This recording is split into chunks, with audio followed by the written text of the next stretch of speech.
Hello and welcome to our comprehensive video on capital and economics. Today we're going to dissect every facet of what capital means, different forms, its relevance in economic theory, and practical examples to solidify your understanding. So, let's dive right in. In economics, capital generally refers to assets, either physical or liquid, that can be used for the production of goods and services. Unlike natural resources, capital is created by human effort. It comes in various forms, each with its unique characteristics and implications. Let's first talk about physical capital. Physical capital refers to tangible assets such as machinery, buildings, and equipment that are used in the production of other goods and services. These are the tools of production. For instance, a factory equipped with machinery for manufacturing cars is an example of physical capital. These assets are crucial because they not only enhance productivity but also the efficiency of production. Now let's move on to human capital. Human capital encompasses the skills, education, training, and health that individuals possess. This form of capital is pivotal for innovation and growth in any economy. A highly skilled software engineer, for example, provides more value to a tech company than an unskilled worker. Investments in education and training improve human capital, leading to greater productivity and economic growth. Financial capital refers to the funds that businesses use to purchase physical capital and invest in human capital. These funds can come from various sources such as retained earnings, loans, or issuing stocks and bonds.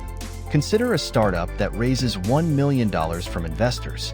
This financial capital is then used to buy equipment, hire skilled employees, and invest in research and development. Financial capital thus acts as a medium through which physical and human capital can be acquired. Natural capital stands out because it directly pertains to the environment. This includes natural resources such as land, water, and minerals. Unlike other forms of capital, natural capital is not produced by human efforts but is essential for human survival and economic activity. Agricultural land, rivers providing water, or mineral deposits are examples of natural capital.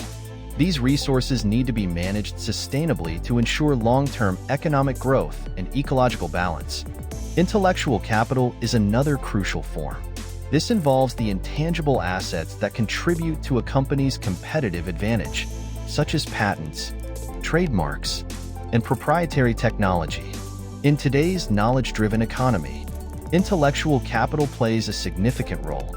Companies like Google and Apple have significant intellectual capital in the form of their technology and brand value.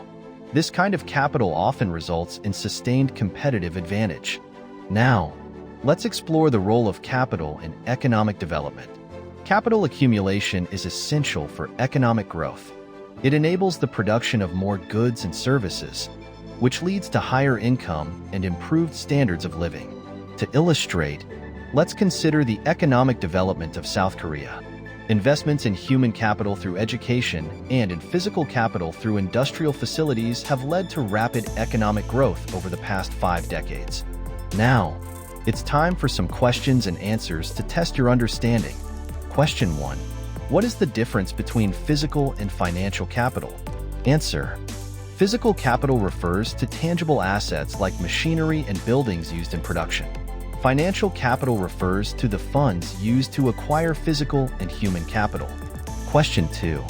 Why is human capital important for economic growth? Answer.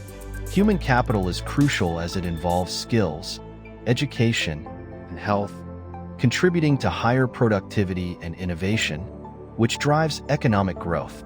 Question 3. Give an example of intellectual capital. Answer. A common example of intellectual capital would be a company's proprietary technology or brand value, such as Google's search algorithms. And that wraps up our deep dive into the concept of capital in economics. We've looked at various forms of capital, their importance, and how they contribute to economic development. Thanks for watching, and don't forget to like, subscribe, and hit the notification bell to stay updated with our latest videos.